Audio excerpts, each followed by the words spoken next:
Greetings, Minecrafters, and welcome to another discussion. It's actually been about 5 minutes since the one I just did, but I was so inspired. And I'm in the woods and I'm loving life, and it's rolling right out of me. So this discussion is on being bilingual and being fluent.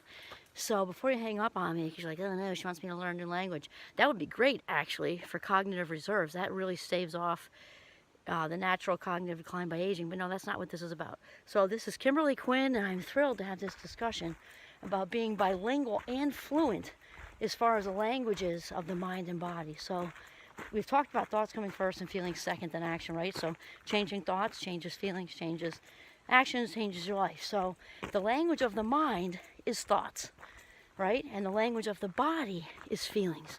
And both are important. So here's what I'm going to say to you is it got to be very hyper conscious, hyper aware. Both work, synonymous, of how you're feeling, because the body's trying to tell you something. In fact, it's often been said that if you want to know what's going on in the mind, ask the body, because they're intimately connected. So we want to be fluent in both languages, thoughts and feelings. So thoughts come first, yes, and by the time they turn into feelings, like, ooh, what's going on with me? And it's of utmost importance to be aware, really, really aware of familiar feelings, because they are giving you their big fat clues. And if we don't, like we just talked about the unconscious in the last video, it's very important to be aware. Like you get a wave of shame, you get a wave of envy, you get a wave of something, because especially by the time we're 35, I just saying, Joe Dispenza talks about this.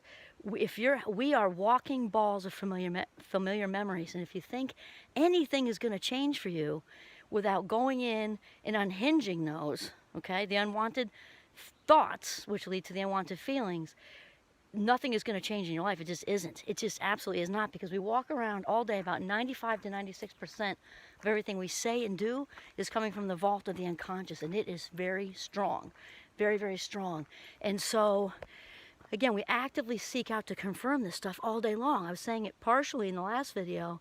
We just seek out from people. If our feedback loop that's just become such a strong part of our hard drive is about, I'm a victim, I got to stay in this because I need to stay underneath, because I get attention that way, and I get noticed that way, and I feel alive that way. I need drama because I feel alive that way. My inner critic, I've got to constantly search for ways to not be enough. We are walking around seeking all whatever it is for you, whatever your mantra is, we're seeking that and confirming it all day long. It's just getting stronger and stronger and stronger and stronger. And so until we go in and unhinge that, it's getting worse and worse and worse, because remember, there is no such thing as a memory, as far as like reaching in and pulling out a little colorful ball like in Disney's Inside and Out, which actually did a great job of explaining memory. I want to say that. I've used that before in my classes. But in reality, they're neurons wiring together. Neurons that wire together, fire together, and the reverse. Fire together, wire together. So what happens when we allow, because the word is allow, familiar memories, we get sucked into thinking about something that was a week ago, 10 years ago, 15 years ago. We are sort of falling in love with the past, becoming addicted to the past. And and then we're residing there, and the brain says, okay, I found it, because the brain wants to please you, much like a golden retriever. Speaking of which, say hi, G. In a good way, in a good way. It wants to please you. It's like, oh, look, I found that memory. I pulled off that old memory off the shelf of that bad thing that happened at our 10th birthday party. And then memories are also changed. Each and every time we pull them off the shelf, they're altered every single time. So ever since that first memory, they're not the same. So it's important to remember that too. So familiar memories can really be the death of us from a mental health perspective. It's very, very important to realize feelings are not facts, and challenge them. I can't say enough how important it is to be aware, because we get sucked in on a daily basis, and it just becomes stronger and stronger and stronger with each time we do that. So if you want to make active change, we got to be bilingual in the language of the mind, which is thoughts, and the language of the body, which is feelings. And in fact, as we know, the brain loves patterns, right? Basically, addiction to substances is obviously complicated. Addiction to anything is complicated, but largely, specifically when it's substances, basically it is, addiction is when the brain sort of doesn't need the mind's direction anymore, and it gets so good at whatever it is that it can do it on its own, and it can't stop. It's like, I got this, I got this. We have, 3 drinks at night, or we are relationship junkies, and we're going to codependent, and we are very comfortable not being treated well, so then we break up with that one, and then lo and behold, there's another one showing up the door wearing a different outfit, and and so it becomes, the body's like, I got this, I know what to do. I know how to be used and abused. I know how to be taken advantage of.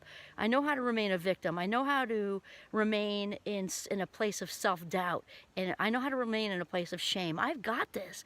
And we can become, in a sense, addicted to familiar emotions that had their roots and causation 5, 10, 15 years ago. And again, it's really strong. So I can't emphasize enough how, just like I did in the other video, we've got to commit. First, be aware we cannot do what we do not know, right? And then commit to unhinging that and rebooting your computer brain. And brain isn't exactly like a computer, but it works in this analogy. Because we can't really rewire until we've hit the delete button on all that toxic crap, okay? And then the pattern thing, positive affirmations. Remember that thoughts, when they grow up, become beliefs, and the beliefs the system is the new hard drive. Well, the old beliefs that are bad are also the hard drive. So your new hard drive, as far as living your best high vibe self, creating the life you want to live, comes after you've deleted all that stuff. Keep it rolling all the way through, but know that the more we clear out the mind attic, the more room there is for all your positive, new, high vibe thoughts and ideas to create and live the very best life you can. All right, this is Kimberly Quinn signing off from the beautiful Northern Vermont with a lovely bird symphony. Have a mindful, very deliberate day.